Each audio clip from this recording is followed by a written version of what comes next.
জলবায়ু পরিবর্তনে বিশ্বব্যাপী চরম ঝুঁকিতে থাকা দেশের তালিকায় বাংলাদেশ রয়েছে বলে জানিয়েছেন পরিবেশ উপদেষ্টা সৈয়দা রিজওয়ানা হাসান। তিনি বলেছেন, বারবার কপ সম্মেলনে অংশ নিলেও দেশের স্বার্থে প্রয়োজনীয় দর কষাকষিতে পিছিয়ে রয়েছে বাংলাদেশ। সোমবার ইউনিভার্সিটি অব এশিয়া প্যাসিফিক আয়োজিত এক গোল টেবিল বৈঠকে একথা বলেন সৈয়দা রিজওয়ানা হাসান। এইচ.এম. মেহেদী হাসানের প্রতিবেদনে দেখুন বিস্তারিত। আজারবাইজানের বাকুতে অনুষ্ঠিত হয় কপের ২৯তম আসর, যেখানে অংশ নেয় বাংলাদেশ সহ সারা বিশ্বের পরিবেশ বিজ্ঞানী, পরিবেশবিদ সহ নীতি নির্ধারকরা।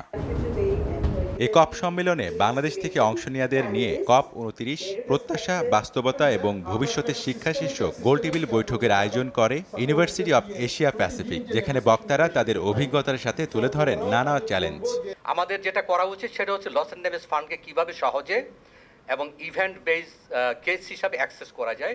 এখন যদি আমরা এনসিকিউজি ড্রাফটের মধ্যে আসি, যে 22শে নভেম্বর পর্যন্ত তারা এনসিকিউজি ড্রাফটে কোনো স্পেসিফিক অ্যামাউন্টও দেয়নি। ভালি কপের সময় 2 ডিগ্রি, ওই 2 ডিগ্রি তখন থেকে কিন্তু চলছে, তার মানে হচ্ছে COP9 থেকে।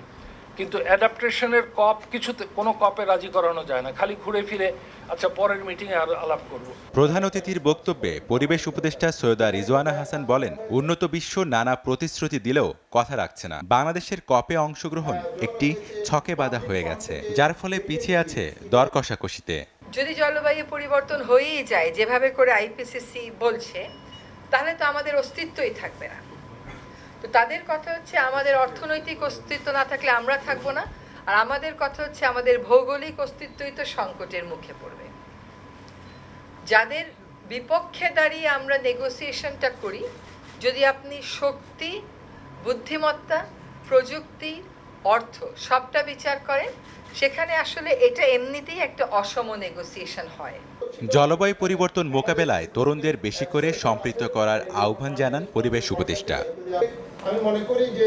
এইচ.এম. মেহেদী হাসান, এসএ টিভি, ঢাকা।